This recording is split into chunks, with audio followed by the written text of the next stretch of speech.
Okay, so now we can start. Hello, everybody. My name is Valerio, and I will be your guide today. So welcome to the A Small World members. I was just waiting for the bells and in the toll because it was very loud. And well, first of all, thanks again for this opportunity to A Small World. Thanks to Caterina that she's working behind the scenes to make that possible. My name is Valerio and I'm a guide here in Venice. And what we are going to do today, we will have a walk in Venice away from the crowds. Actually, you will see how empty is the city. But then this is the reason why I'm also wearing this mask with Pac-Man, as you can see, because I would like to drive you through the Venetian maze, like Pac-Man in this dungeon. And we will discover some hidden gems here in the city. Of course, I'm wearing the mask also because it's an obligation. So in Italy, according to current rules, we are obliged to wear a mask. Okay, so I think you saw my big face with a smile that I will show you right now, but you are more interested in having a look in what is in front of me. So now you will see my big finger because the camera twist clip is very close to my front camera. So you will see this big finger, and here we are. So ready, 3, 2, 1. Welcome to one of the most beautiful squares in the world, to St.Marks Square.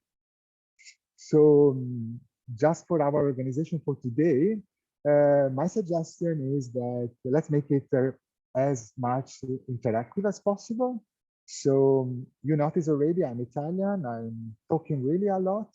But don't be shy. So you can use the chat button, you can use the chat function to make questions, to send me some hugs, some kisses, virtual kisses, or feel free also to unmute yourself and, well, to say hi or to make some questions or interact with me.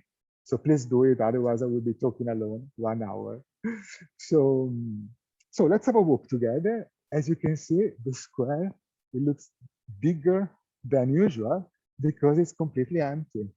At the moment, there are still some restrictions, so only Venetians are allowed to travel in the city, to walk through the city.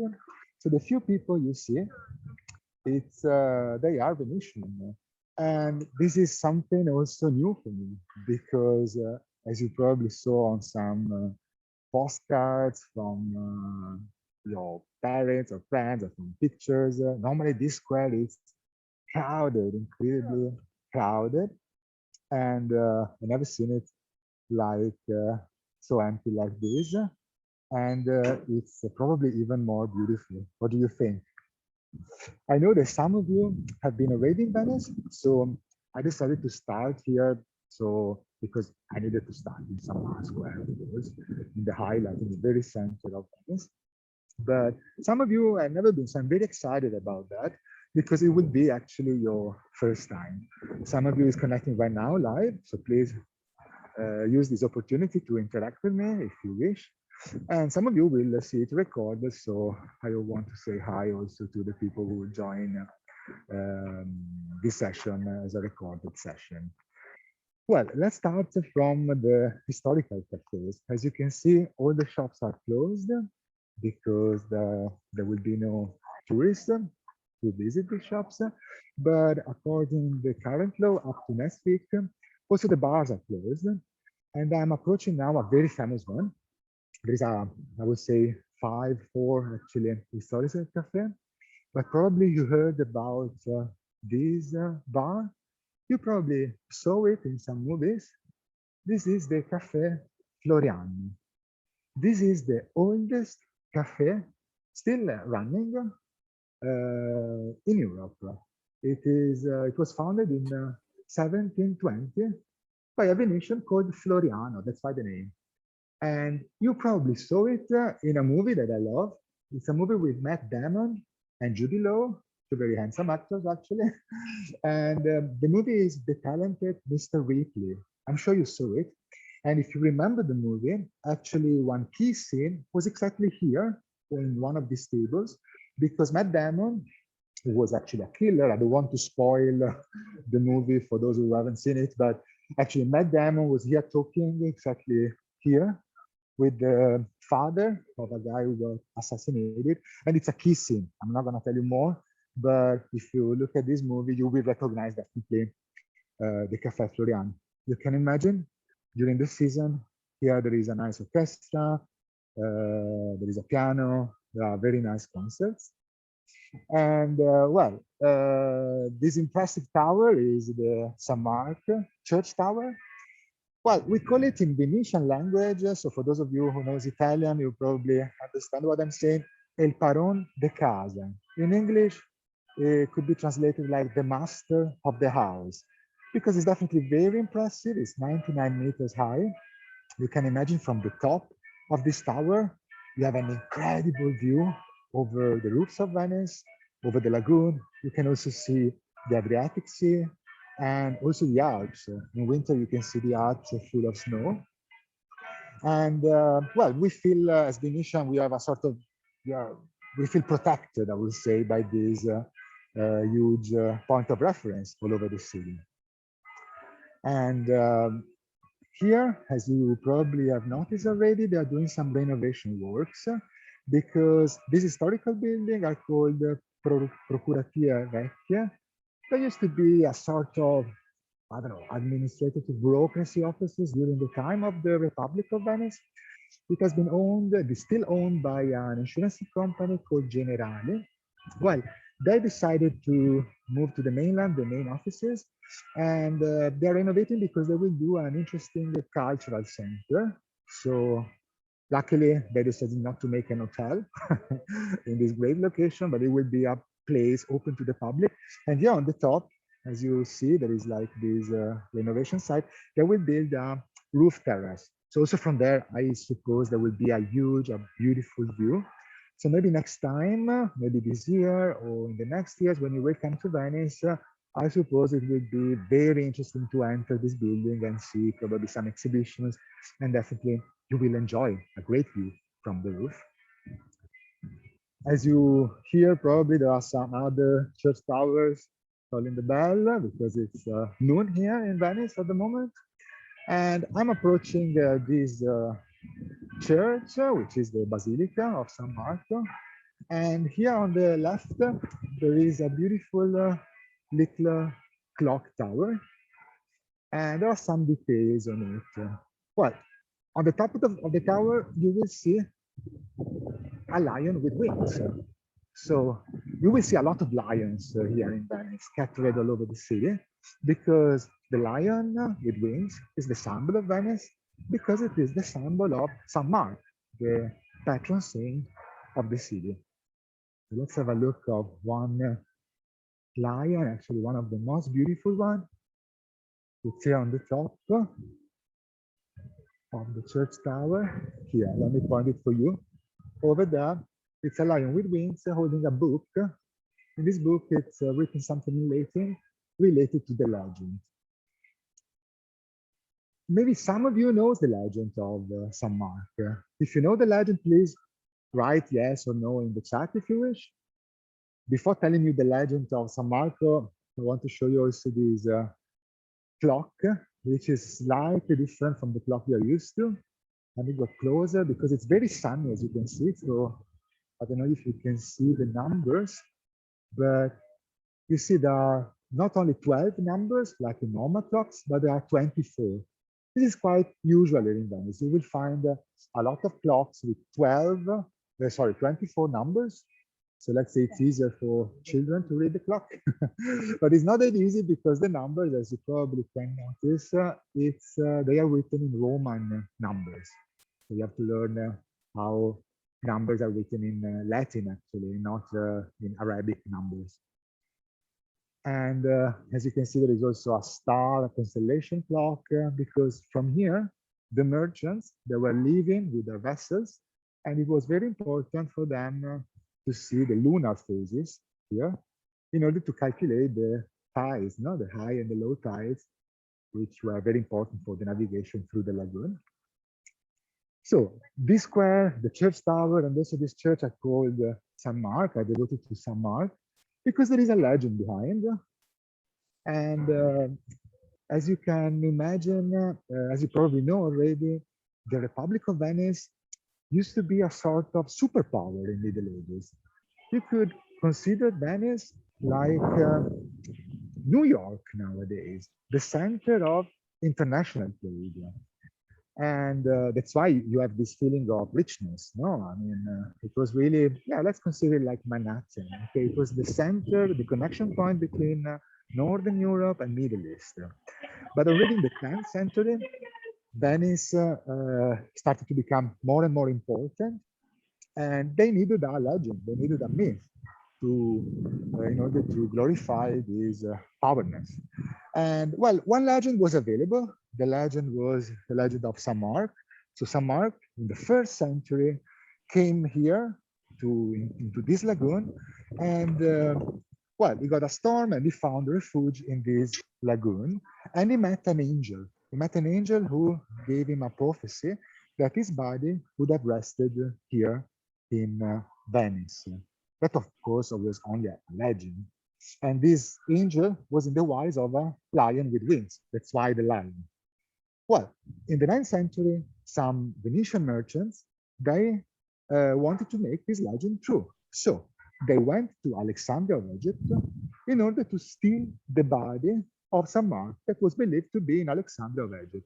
And how they managed to smuggle, to steal this body. Well, this niche is explaining that to us. Let me try to zoom it for you a little bit. I think you can see it right now. So as you can see, there are some Muslim custom officials here and one box. These are the two Venetian merchants, and there is one box. Well, these Muslim custom officials, you recognize them from the turbans, no? From the special hats they have. They look like disgusted by the content of the box inside. Of course, they were not disgusted because of the body of St.Marks in it, because holy people, they don't stink, of course. But they were disgusted because the trick the merchants made to smuggle the body, it was to cover the body, the holy relic of St.Marks, under pig pork fat. Yeah, and you know that Muslims, so they cannot, okay, maybe some people if you can mute, please, or if you want to make a question, please do it. Well, in this box, there was pork fat and the body of St.Marks, and that was the way they managed to smuggle this body from Alexandria. Actually, this is the result of this legend. So then the body was brought here to Venice in the 10th century, in the 9th century, sorry, and then they started to build this huge basilica. And of course, it was a work in progress. So the church itself, it's a Byzantine church with a Greek cross layout. But as you can see, there is a stratification of decorations and styles. So you have like a layout in Byzantine style, but then you have Gothic elements on the top, then Renaissance elements, and also Baroque elements, because they wanted to make this church as much beautiful. Okay, thank you. I will not finger pointing anymore. Thank you for the suggestion. Well, in this church, this is the result of 600 years of decoration.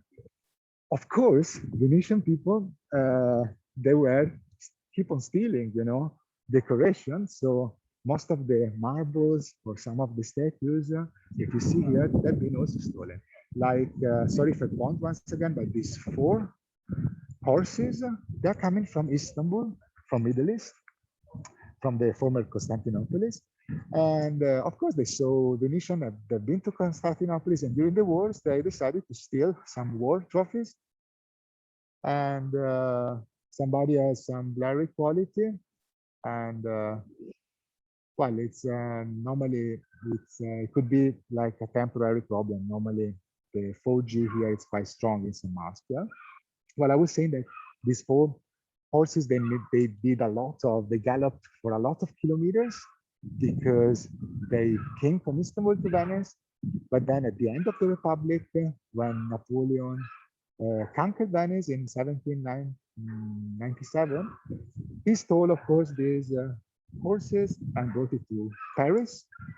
And then when the Austrian ruled Venice immediately afterwards, the Austrian brought back this horse is here in this position.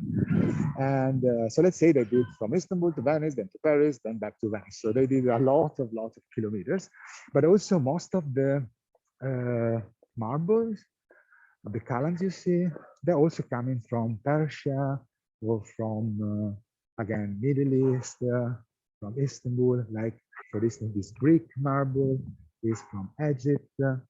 And one world trophy that I love is the one I'm going to show you right now. These are these 4 little statues here on the corner. So these 4 Moors, they represent 4 Roman emperors. It's again another world trophy, and I love them because they're doing something that we are not used to anymore. They're not respecting social distancing at all, something that unfortunately we have been enforced, and they are hugging to each other, something that we are not able to do right now, and hopefully we will be able to hug and kiss one to each other among friends and family members. So I have great memories of this statue in particular, because when I was a child, I was fascinated by the faces of these emperors, of these statues, and plenty of pictures with myself as a little child, like exactly here, and I love them. And they're called the 4 tetrarchs. They represent, as I said, 4 Roman emperors, and also in this case, they're coming from Constantinople. Okay, so now we will move towards the lagoon. Once again, we can see this huge, impressive church tower. Somebody's asking for Caffè Quadri. Yes, sure, I can do it for you.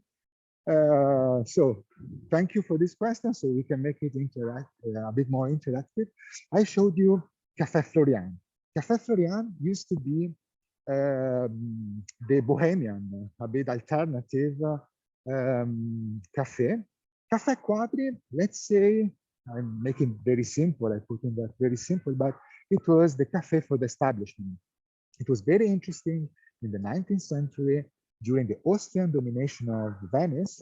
Let's say that Caffè Florian over there, that we saw before, it was the cafe for the Italian patriots, while Caffè Quadri was the cafe where Austrian officials were gathering. So let's say it was also politically different. And Caffè Quadri, I'm approaching, it's that one. Unfortunately, it's closed because, as I mentioned, from next Monday, the 26th of April, Italy will slowly reduce the restriction, including the openings to bars. So nowadays, bars can only do takeaway. And of course, these bars, they don't do takeaway. They are not really takeaway bars. But from Monday, actually, it will be allowed for all the bars to have the service outdoor. This is according to the new rules from next week. And for instance, these tables, they will be allowed to stay here. So I expect from next Monday to have Caffè Quadri open. And let me get closer to Caffè Quadri because somebody asked for that. This is Caffè Quadri. It is quite famous for some special lamps. So let me see if I can show it to you. Probably. Okay, these lamps, unfortunately, you cannot see them very well. These lamps, they have the arms done in the wise of a Moor. So it's not very politically correct, but in the 19th century, in the 18th century also, it was like the fashion at that time. There is another historical cafe. It's called Caffè Lavena, which is this one. Well, Laura is asking how much is an espresso there? Of course, Laura, it's extremely expensive if you get seated, because of course you're not paying just for the coffee itself, but you are paying for this amazing view. So you can pay up to 11 euro, $12, or $13 just to get a coffee. So it's very expensive. In some cases, you pay also a little extra, additional extra, so you can pay up to 20 euro because, as I mentioned, there are also little orchestras, so you pay an extra for the music. So, okay. Now I see from Massimo Zilio a request, I will do it. But regarding a coffee, if you go inside in normal times, before the pandemic, you can pay just €1.50, so the normal price, if you just get a coffee as the Italian do. So without sitting, you just get an espresso at the bar, standing. In that case, it's not that expensive. It's like maybe €2 max. So in case you want to experience like a real Italian coffee espresso, maybe corretto with the grappa, with some liqueurs, you just pay a couple of euros without having the pleasure to get seated, but you can enjoy the beautiful interiors of these bars. So somebody asked for the left niche, which is one of the oldest one, because the one I show you is from the 16th century, 17th century. This is actually the oldest, and you recognize because it's a mosaic, it's a golden mosaic, and it's from the 12th century. So it's related to the Byzantine time. So you recognize it's definitely different from the one I show you. And it's still a story related to this legend of St.Marks. So it's these niches, these 5 niches, are telling us the history, the legend of St.Marks. No problem, Massimo. It has been a pleasure. So, as I mentioned, I had to start from St.Marks Square. For instance, Massimo wanted to have a nice memory. I suppose you've been here to Venice, so you wanted to see something you already saw it. But my task, my goal today is to show you also some of the beaten path areas. So that's why now we will see the Doge Palace on the left, but then we will go towards Castello district, which is probably one of the districts, the 6 districts in Venice, that is still authentic, still, I would say, pretty Venetian. And this is where we will end up our walk. But before doing that, let's admire this beautiful palace, quite impressive. It's the Doge Palace. What I love about this palace is the fact that, as you can see, it's huge. This is just one of the facades, one of the sides. And nevertheless, it looks not that massive. I would say it's very elegant, very light, isn't it? It's amazing this this game between empty spaces and solid elements. What you can see, it's also the 2 main colors. One is white. White is due to the Istrian stone, which is a material that you can find everywhere in Venice, also under my feet. This is Istrian stone, these white elements. Why Istrian stone? Istrian is because it's coming from Istria, which is a region in current Slovenia and Croatia that used to belong to the Republic of Venice at that time. And this Istrian stone, it's a very hard stone. It's not a marble. It's not that delicate. It's not that fragile. And it's very resistant against salty water and humidity. Of course, Venice, you know that, it's a city on a lagoon. So this is the perfect material, and that's why you can find it everywhere. But then you find here this pattern. It looks like a texture, like a textile. It's a pattern of white made of Eastern stone and pink. Pink from a special marble, the pink marble from Verona. Verona is the city of Romeo and Juliet, Shakespeare. I suppose you heard about that. And well, I will say it's a very elegant, romantic as well facade, a very amazing pattern. I do love it. Then now we are approaching the lagoon. So in front of us, we have the open lagoon. So Venice is not on the sea, actually. It's the Venetian lagoon, which is one of the widest humid area in Europe. It's also interesting, not only, so Venice is not only a place of an amazing, it's not an amazing cultural asset, but also a great natural environment. And here we have 2 columns. One is again with a lion, a beautiful lion with wings, another world trophy coming from Middle East, of course. And on the right, you see there is a man with a sword. Well, this is San Theodore, San Todaro, which used to be the patron saint before St.Marks. Okay, so now we will approach the lagoon. Maybe some of you, this is a question for you, so you're free to answer on the chat. Do you know why we have these strange elements, a bit ugly elements, but very useful? Do you know what for? These wooden panels with these iron Exactly, Ide, you're right.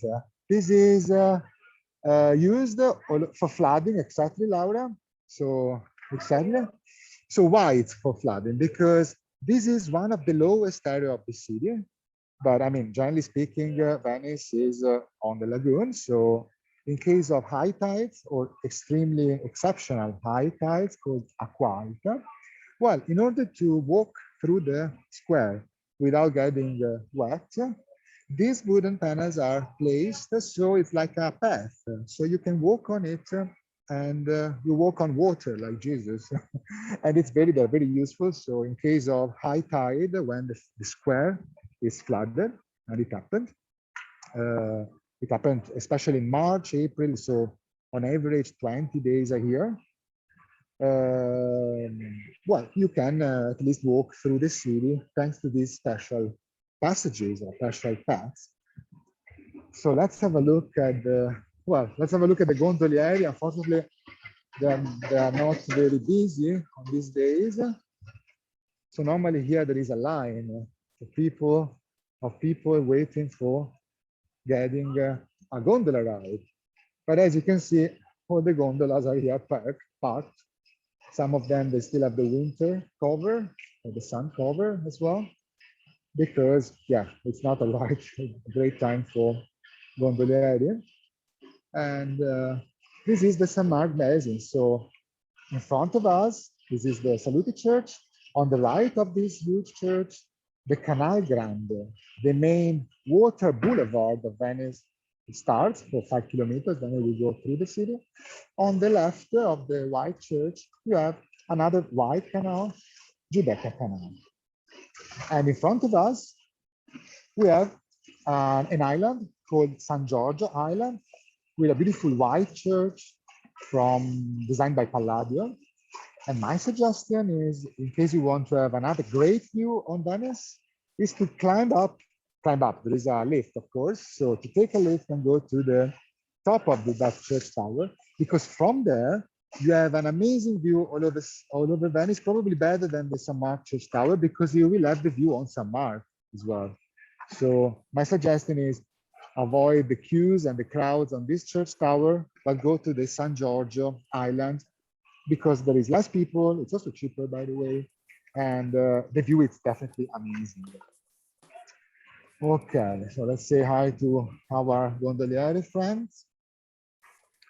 I took a gondola ride on Monday with them because we did some online gondola ride, something similar to what you're doing now, but on the gondola. If you follow me on Instagram, you will see some videos. So I think it could be nice to see some videos from a gondola in a completely empty Venice. And there we are still at the Doge, in front of the Doge Palace. As I mentioned, it's very huge. And I repeat once again, don't be shy. Feel free to make questions in the chat or unmute yourself and stop me, because I'm keep on talking all the time, as you can, as you have experienced already. So it would be nice to have a talk with you. Okay. So now we are having a look at something that you saw, I think, already. If you have friends or relatives, or if you've been here already, I'm sure you took a picture here. It's an iconic place here in Venice, probably one of the most romantic ones. I believe there is some millions or billions of Instagram posts all over the world with this view. So get ready. 3, 2, 1. Here we are. So we are at the Bridge of Sighs. As I mentioned, it's a very romantic place. You should imagine that here normally there is like a queue. It's a very crowded bridge. There is a queue of people waiting just to take a selfie, because yeah, this is a must-do thing. And as you can see, there is nobody right now. But yeah, it's romantic, but the history behind it is not that romantic. It's maybe somebody can, if you can mute, because we hear you are in an airport or in a railway station. Thank you very much. And okay, if you can mute yourself, I will be more than happy. Thank you very much. I was saying that the sighs are not sighs of passion, of romance, but are sighs of sadness, of desperation, because the Doge Palace was not only the residence, the political center of Venice, the residence of the Doge, but it was also a court. So people got judged in the court, and then they were crossing this bridge in order to reach the prison, which is this white palace here on the right. So people that were passing this bridge and through the two little windows, it was the very last time they were able to see the sunlight. So that's why the bridge of sighs, because they were very sad and they were making probably a lot of sighs. So nothing to do with romance, nothing to do with love and passion, but it's sighs of sadness actually. Okay, feel free to make any questions and to interrupt me whenever you want. I'm pretty sure that maybe some question of yours can be also interesting for the other people attending. And let's continue walking, because as I mentioned, I would like to show you the Castello district. We are now passing in front of one famous hotel, Danieli Hotel. Here on the left, this modern palace is actually something from the 50s. And the historical Daniele is this building, this red building on the right. It used to be actually the most expensive, the most exclusive hotel in, yeah, I would say in the 20th century. Nowadays, we have other new, exactly. So Massimo said something interesting, because Venice, of course, it's a great movie location. I mean, a lot of movies have been shot in Venice, and Daniel, it's one of the location of James Bond, the Casino Royale movie. If you like James Bond, Massimo, there is another James Bond from the 70s, which is called, I suppose, Moonraker, or James Bond 007 Moonraker. And there is a great, funny, I would say, scene of a sort of gondola overcraft. So a very strange vehicle running through St.Marks Square. So I think if you like James Bond, my suggestion, if you haven't already, have a look at James Bond from the 70s, Moonraker, and you will see something very unusual, like a gondola hovercraft running through St.Marks Square. So now we are, when hotels are, the hotels, so Marion is asking when the hotels are supposed to reopen in Italy. Actually, there is no law closing down the hotels, but it is the market.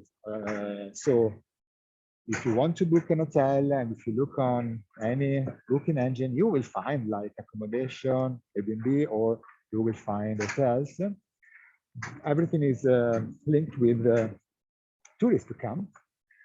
And as I mentioned, from next Monday, there will be a sort of reopening with some phases. So for instance, from next week, bars and restaurants will be allowed to serve food and drinks outdoor at lunch, and also at dinner up to 10 o'clock in the evening.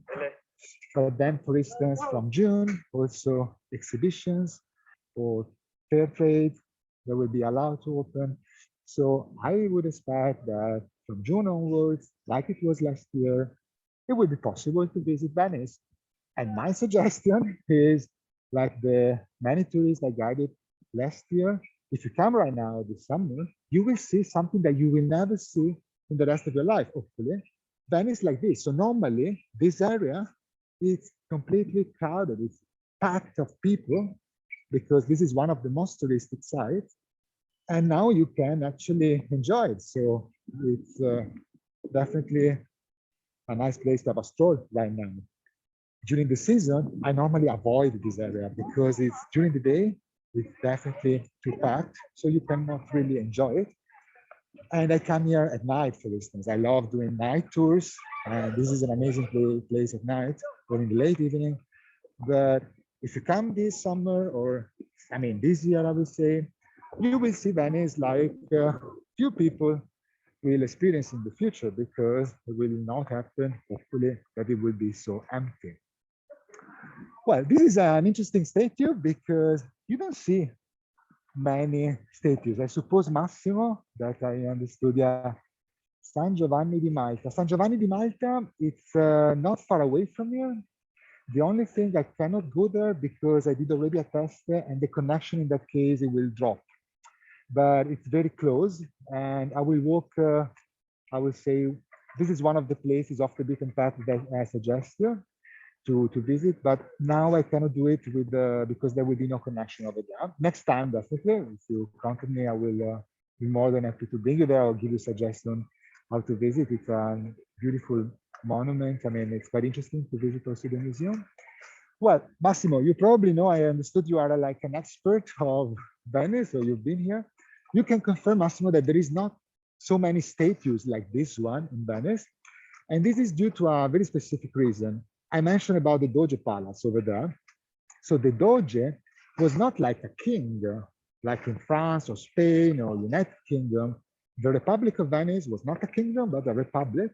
Of course, it was not democratic, but it was an oligarchy. So oligarchy means that the power was shared among aristocratic families. There were around 1,000 families, merchant families or noble families, sharing the power in the republic.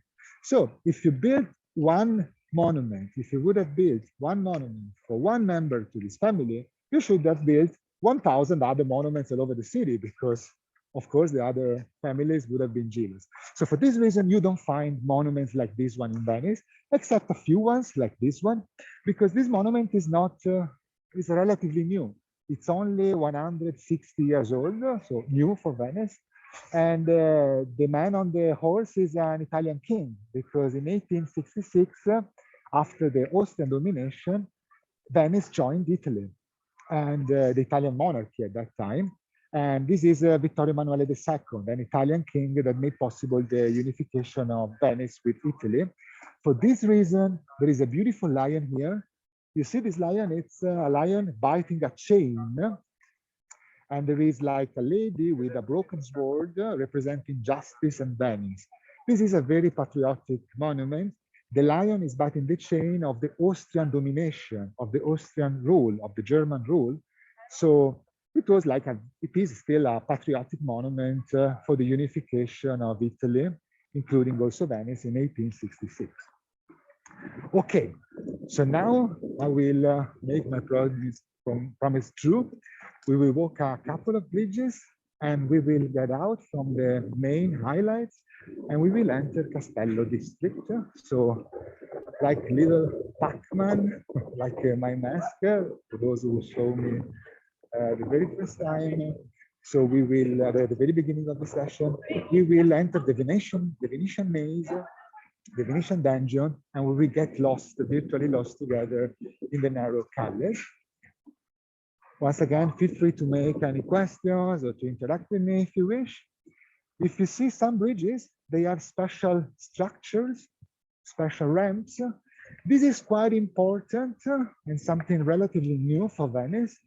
There is a huge effort to make Venice accessible.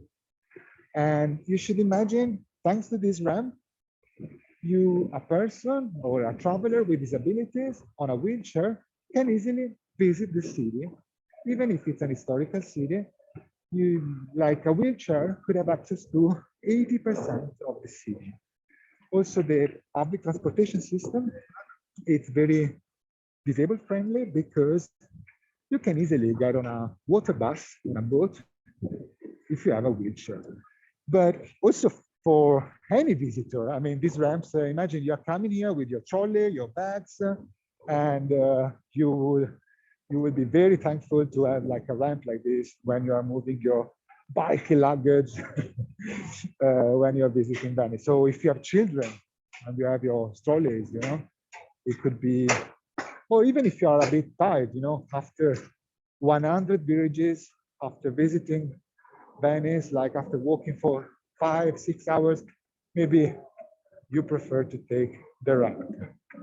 So I will take it now with you. So just to show you that there are something new, and I think that accessibility in Venice is an important aspect. And well, I'm also proud that the municipality is taking efforts to towards accessibility. Somebody's asking about scaffolding. Well, it depends. These ramps are still temporary, but they also doing something with stones, so to make it permanent. These ramps in particular, they've been built during the Venice Marathon. If you are a runner, if you like running, jogging, it could be a nice idea in September to come for the Venice Marathon. And the Venice Marathon is ending here after 42 kilometers, but you can do also only 10 kilometers. For instance, I do only 10 kilometers. I don't run 42, I cannot do it. And in order to make people running over the bridges, they built these ramps. Then the Venetian elder citizen, they asked the municipality, can you please keep these ramps, please? And yeah, that's why now we have a lot of facilitated bridges. So here I am for the people who joined a bit later. And I will show once again the Pac-Man mask, because now we are doing exactly like Pac-Man. So you will see now again my big finger. Okay, so we will enter now the Venetian maze, like a little video game. And this is one of the reasons I love Venice. As I mentioned at the beginning, I was born and bred here, but then for 20 years, I've been working in Moscow, Dubai, Berlin for a corporation. And 5 years ago, I decided to quit my job and become a guide in Venice to get back to my hometown, because I realized after traveling so much all over the world, how lucky I was to be born in Venice. And I wanted to make this my passion to the city as my profession. And one of the reasons I love Venice, it's because it's definitely a tourist city, but it is also a city lived by Venetians. And you saw 20 minutes ago, we were in St.Marks, and now just walking 100 meters, you enter to very quiet area like this one. So off the beaten path, just a few meters, you just take a lane and you end up to a popular area, which is anyway amazing. I would say this is the real Venice. This is the authentic side of the city. So now it's noon, so most of the Venetians are having lunch now, you know. But it's, as you can see, there are some, you know, some elderly people eating an ice cream, some people enjoying this beautiful sun in a bench, reading a book. Normally in this little square, you see children playing soccer, you know, like soccer is the national sport here in Italy. And you should imagine in the afternoon, maybe now it's a bit too hot as well because it's like summer now. And you should imagine this little square, plenty of real life. So real Venetian life with children, maybe grandparents, chilling out on a bench, parents reading a book. So also the shops here are suddenly not touristic anymore, like in St.Marks Square. Most of the shops, as you can see, some of them are open because they are for local residents. This is a bar that now they are allowed to do takeaway. And as you can see, all the people you see around, they are Venetian and there are local shops. So my suggestion, if you come to Venice, you definitely have to see the highlights, the Art Square, the Alto Bridge, sorry, St.Marks Square. But be curious, just get lost, as we are doing now together, get lost in the real Venice, in this amazing city, which is a sort of maze without any car. So it's very quiet. It's a very great place to have a walk. And yeah, without any danger. I mean, there is no dangerous area at all. I mean, the cool thing about Venice is the fact that you can even walk alone in the night and nothing will happen to you. You will never end up to an ugly place or to a dangerous place. So now we will enter a narrow calle, and probably the connection could drop a little bit. So I'll tell you in advance, but don't worry because we will end up to a place with a better connection. So let's make a try. Let me read one question. Somebody wrote something. Somebody wrote, yeah, if there are some bars which are not tourist traps. Yeah, you're right. There are some tourist traps. I will show you now one great place. I strongly suggest it to you. It will be at the end of the session. Generally speaking, my suggestion is just walk a bit off the beaten path. And as soon as you see local people, and you know, in Venice, we drink a lot. So you will always find somebody drinking a glass of wine in every corner. So don't worry about that. But as soon as you find local people, just enter that. So if you hear Italian or Venetian language spoken, that probably would be a local bar. The local bars in Venice called Baccaro. That's the name of the Venetian word for wine bar. Probably you don't get us. They are very tiny. It's like in-wall bars. You normally you stand on the street or you stand in the bar if you find some place, maybe with some stalls, but not real seating. But this is the way we have our social drinking here. So in Venice in particular, having a glass of wine or a spritz, which is like a wine-based cocktail, it's like having a coffee, maybe a Starbucks, okay? So something very, very common, very popular, but you don't really do it seated, okay, in a restaurant. You do it in these wine bars called baccaras. There we are. So this is like definitely off the beaten path, but I would say nevertheless amazing, no? I love this area. This is Castello district. And let me see, let me show you now one special place I definitely love.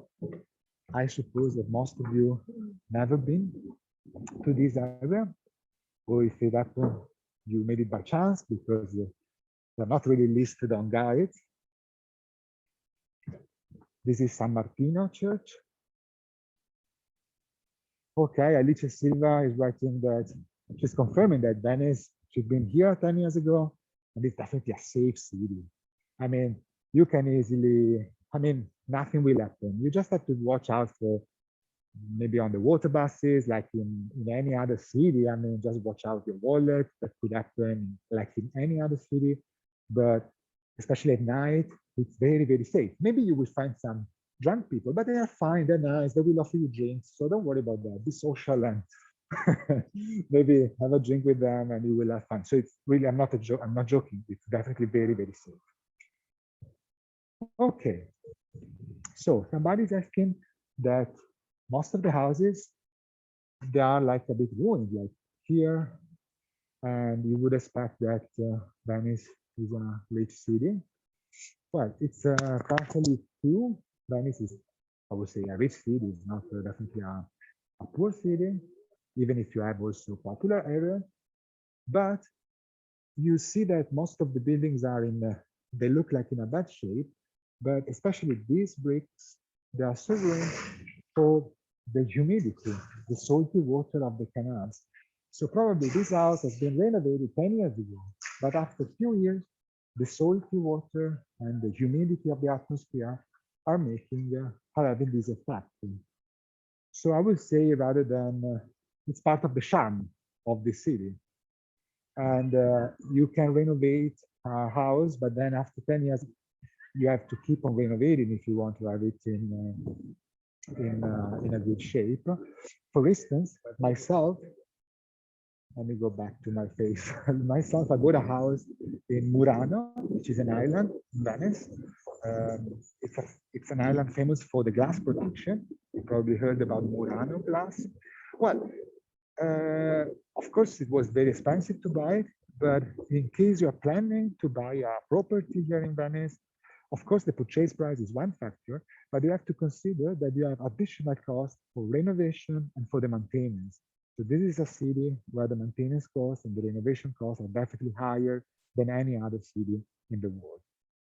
So you have to consider that. And as somebody mentioned, you can renovate, you can keep on renovating, but then the humidity and the salty atmosphere of the city will make some damages in a few years. I'm bringing you here because this is a special place. Look at that. This is the monumental entrance of the Arsenale. Okay, Massimo, thank you. Thank you for joining us. And let's keep in touch through a small word, or if you want to contact me on some social media. Well, we saw St.Marks Square. which used to be the very political center of the Republic of Venice. We are now in a different area called Arsenale, that used to be the military center of Venice. So this is the monumental entrance of the Arsenale, and as you can see, there is a wall. There is a wall, it's a huge area, it's like a city in the city, and behind these walls, in the 14th century, there used to be a sort of medieval factory. It was the factory where warships were built. Consider that, as I mentioned, Venice used to be a superpower. Yeah. Now I'm gonna approach the lion statues because they are amazing. I just wanted to say that the behind these walls, warships were built. The Republic of Venice was able to build one warship a day. It wasn't very true. It was like a fake news of the Middle Ages, but it's true that the production capacity of this Arsenale factory, let's call it like this, used to be over 200 warships, vessels, war vessels a year. So it was very important to keep this superpower status. And somebody mentioned about the lions. This is why I wanted to show you this area, because as you can see, there are some lion statues. All of them are, again, war trophies. This lion, it's amazing. I love it. Look at the smile or the face of this lion. It's not really aggressive, but definitely very proud, very calm, very powerful in that sense. And this one, it's a very old statue. It's from the 2nd century before Christ, and it was stolen actually, from the port of Athens in Greece. It's coming from Greece. But I love also this statue of this lion. This lion is more relaxed. It's like in a very relaxed position, like on a chaise long, stretching a little bit and cheering at us, no? Virtually. Or for instance, I love this. This is actually more a cat rather than a lion. And then there is the little tiny lion here. So definitely, yeah, this is one of the reasons to come here to Arsenale. And it's an amazing area. So now we are gone. So let me see the time, because I'm always I'm in delay. So we still have, I hope we can stay a bit longer, like maybe 5-10 minutes longer, because I would like to walk along the Arsenale walls and show you a suggestion for a bar that you will love it. And I suppose that most of you heard about the Venice Biennale. Venice Biennale is the oldest cultural foundation in the world since 1895. And every 2 years, there is a very important international art exhibition showing the trends of contemporary art all over the world. It works like an expo. So every country has a national pavilion, and every country is showing the latest trends of local artists, of national artists. Well, part of this exhibition is now housed in this Arsenale, behind these Arsenale walls. And some of them is, so the historical area where the Biennale is taking place is the Giardini, the Venice Gardens, where the historical pavilion, for instance, of the United States or most of European countries are housed. It means that every country is taking care, the Ministry of Cultural Affairs of every country is taking care every year about the Venice Biennale. Every second year, it's a visual art Biennale, and the following year is an architecture Biennale. So this year, it will be architecture. It has been confirmed. The opening will be on the 23rd of May. It's another example that slowly we're getting back to usual times, hopefully. So you can see here, there is like a panel of the Venice Biennale, and you can see that architecture is from the 22nd of May. And there is also a theater Biennale, dance Biennale, music Biennale. So somebody's asking how we handle the floodings. Well, let's say that floodings is something, or let's say like that, not really floodings, but high tide is something normal. I mean, as I mentioned, we are in a lagoon and we have high tides and low tides. That's normal. Actually, the tides are very important because the water of the lagoon is twice a day refreshed with new water coming from the sea, thanks to the high and low tide. So this is a natural process because the lagoon is linked with the Adriatic Sea. In some cases, you have high tide, exceptional high tide, which is also normal. I mean, you could have like maybe 20, 30, 40 centimeters more. And in some parts of the sea, 40 centimeters difference or higher tide makes the difference, like St.Marks, it is the lowest part, so it is partially flooded. Unfortunately, as you probably remember, in 2019, for instance, okay, thank you for people who joined. I'm sorry, I'm running a bit on late, but we will end like in 10 minutes.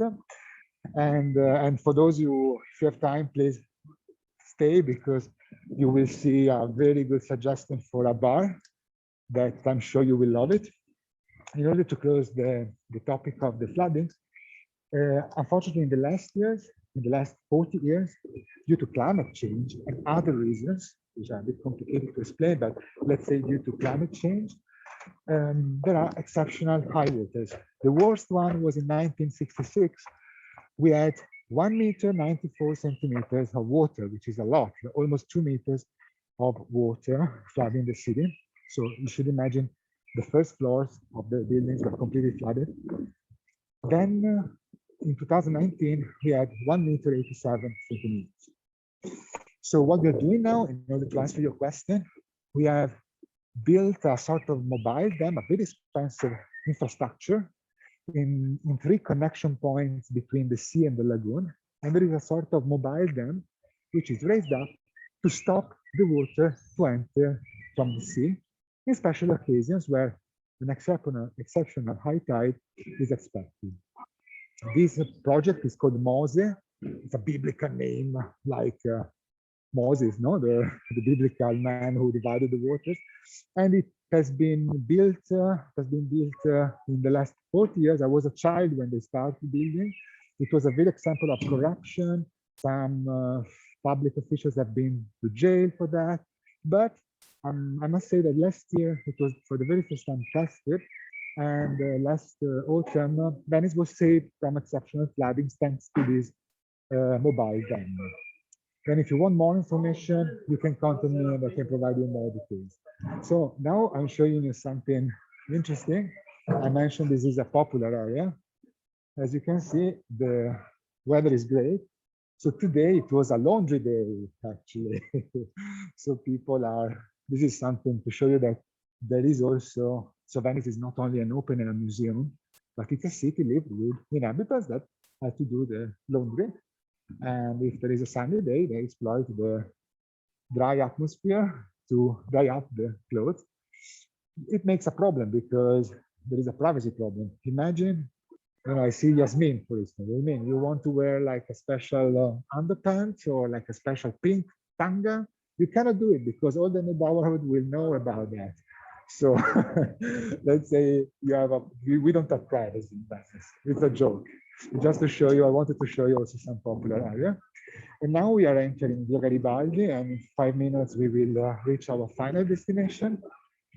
As you can see, there is more people here in this popular area rather than in St.Marks Square, because St.Marks Square is actually a touristic place. This is the place where Venetians are living. So there is like a farmer shop with vegetables and some bars, people gathering to have a talk, of course with masks. There is a local bar here, like an ice cream shop here, a supermarket here on the left. So this is the effect of the pandemic. You have more people in places that normally are less crowded like this one, and less people in places like St.Marks, which are normally very crowded. And this is, as I said, a new experience also for me. So I'm experiencing a different Venice from the one I was used to. Okay, so now we are approaching a place that I'm sure you don't expect. If you think about Venice, you think about a city of canals, gondolas, narrow streets. You don't really think about uh, a city with nice parks and green areas. That's why I wanted to show it to you today and to end my virtual tour with you here. This is a garden. These are called giardini. And this is one of these gardens have been created by Napoleon in the beginning of the 19th century, because at that time they wanted to transform Venice to make it more modern, and they wanted to make like boulevards or with gardens like in Paris, London, in other European cities. Of course, in Venice, it was a bit harder to do it, but they managed. I mean, they did like this nice park. This is one place I suggested to come because after walking for hours, visiting museums, you are probably exhausted. And especially in summer, you can just chill out a little bit on in the shadow under these beautiful trees. Maybe it would be a bit fresher. It's a bit windy as well here. And it's definitely a nice place to have a break and yeah, chill out after maybe so many walking. And this area is the gardens, as I mentioned, is the place very close to here. There are the National Pavilion of the Venice Biennale. And I'm approaching now a special place that I love, and it's suggested to you if you come. So you can sit here on a bench, but maybe you can reach this building on our left. This building that I'm going to show you, it used to be a greenhouse. A greenhouse meant to house lemon trees, exotic plants for the National Pavilion of the Venice Biennale. That's why it's a Art Nouveau building, as you can see now. Let me show it from here. It used to be a greenhouse. It's still nowadays a flower shop, but on the right part, so over there is also a very nice bar with sittings on the garden. So from next week, I suppose it will get back popular again because it's a lovely place. Here you can have a light lunch, like it's a little bistro. You can have some quiche, you can have some sandwiches, but definitely you can have some wine or some spritz, the local cocktail here in Venice. It is a suggestion. This place is called Le Serre dei Giardini. And again, if you want the exact location, feel free to contact me with the chat of a small word, or if you want to contact me on Instagram, then I'm very happy to share with me these local tips. And it's a lovely place. I mean, so imagine yourself here in summer, having a drink with some fresh wind from the lagoon, which is close by, and spend like half an hour and chill out. Okay, so sorry if I ran a bit late. So let me get back to my camera. So I tried to do in 1 hour as much as I could, so to show you both the highlights and the hidden gems, some hidden gems of the city. And my suggestion is, sorry if there is some wind maybe, so I will try to go less windy place. So let me show you once again my details. So let me switch the camera. Okay, so this is the name of my company. So my company is deTourist, and I offer off the beaten path tours, walking, but also kayak tours, bike tours in Venice. And maybe you can get also here the Facebook and Instagram account. So you will find everything in the small group, but maybe you can take a picture of this. I would be more than happy to share some tips. And honestly, if it happens for you to come, regardless if you're booking a tour with me or not, it doesn't matter. It would be great to, after this virtual knowledge or virtual tour together, just drop me a line. Maybe we can have a drink and a spritz together on this beautiful bar. And yeah, we can think about this virtual experience.